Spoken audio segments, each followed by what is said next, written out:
ये कहानी है 1938 की। कैरली नाम के एक आदमी की, हंगेरियन आर्मी में, और वो उस कंट्री का बेस्ट पिस्टल शूटर था।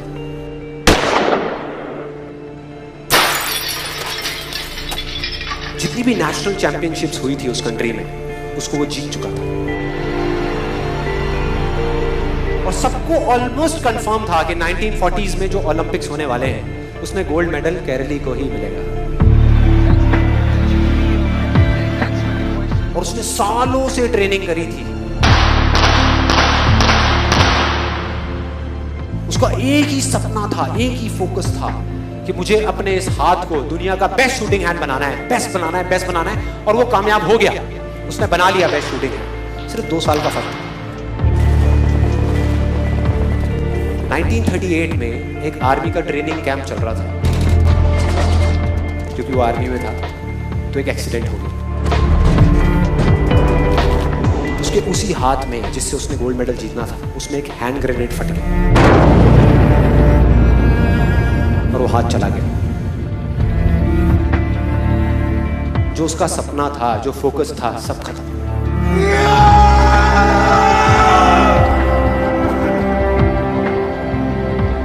उसके पास 2 रास्ते थे। एक तो ये कि वो बाकी की पूरी जिंदगी रोता रहे और कहीं जा करके छुप जाए,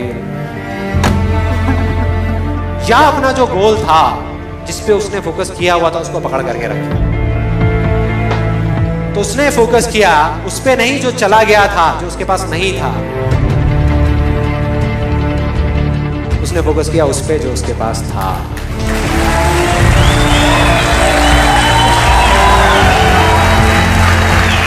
जो उसके पास था, और क्या था उसके पास में? एक लेफ्ट हैंड, एक ऐसा हाथ जिससे वो लिख तक नहीं सकता था। 1 महीने तक उसका हॉस्पिटल में इलाज चला इस हाथ के लिए, और सही 1 महीने बाद अपनी ट्रेनिंग शुरू कर दी इस हाथ के लिए।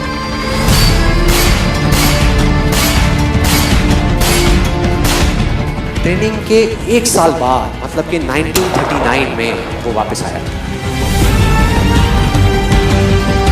नेशनल चैंपियनशिप्स हो रही थी वहीं पे हंगरी में, और बाकी भी बहुत सारे पिस्टल शूटर्स थे वहां पे।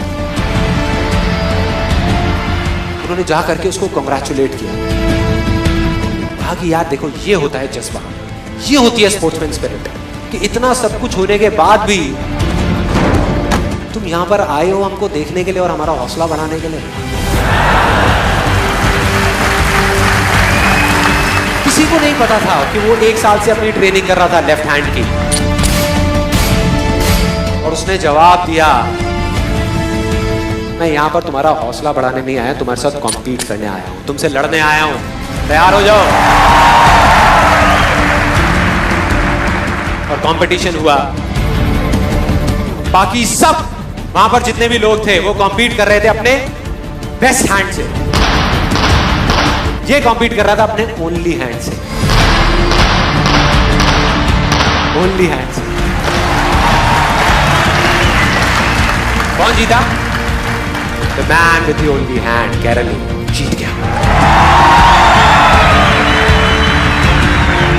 लेकिन वो यहां नहीं रुका। उसका गोल क्लियर था कि मुझे इस हाथ को इस कंट्री का नहीं, इस पूरी दुनिया का बेस्ट शूटिंग हैंड बनाना है। उसने अपना सारा फोकस उठा करके डाला 1940 पे, जब ओलंपिक्स होने वाले थे।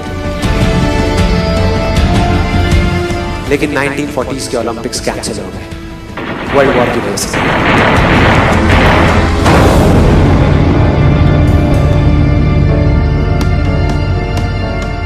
उसने अपना सारा फोकस उठा करके कहां डाल दिया?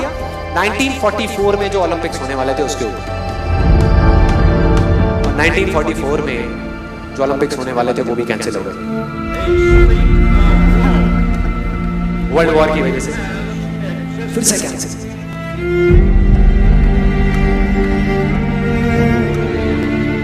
उसने अपना सारा फोकस उठा करके डाल दिया 1948 के ओलंपिक्स में।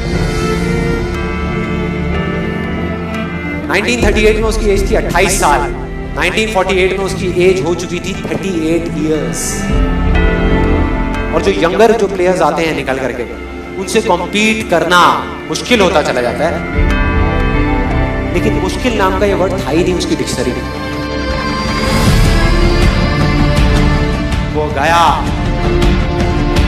पूरे वर्ल्ड के बेस्ट शूटर्स आए हुए थे जो अपने बेस्ट हैंड से कॉम्पीट कर रहे थे, और ये अपने ओनली हैंड से कॉम्पीट कर रहा था। और कौन जीता? The man with the only hand.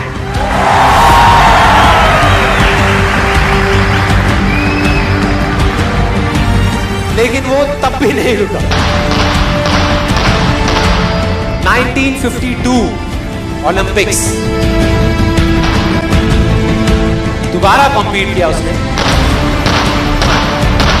और इस बार गोल्ड मेडल कौन जीता? गैरल ली।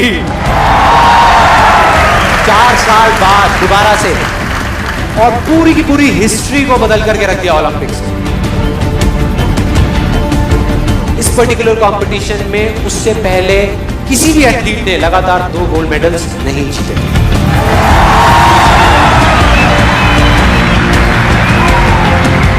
अब किसी भी लूजर के पास चले जाओ, उसके पास लिस्ट होगी बहानों की कि मैं इस वजह से फेल हुआ अपनी लाइफ में, इस वजह से मैं कुछ नहीं कर पाया। बहुत लंबी लिस्ट है। और दूसरी तरफ विनर के पास चले जाओ, उसके पास में 1000 वजह होगी वो ना करने की जो वो करना चाहता है, सिर्फ एक वजह होगी वो करने की जो वो करना चाहता है, और वो कर जाएगा।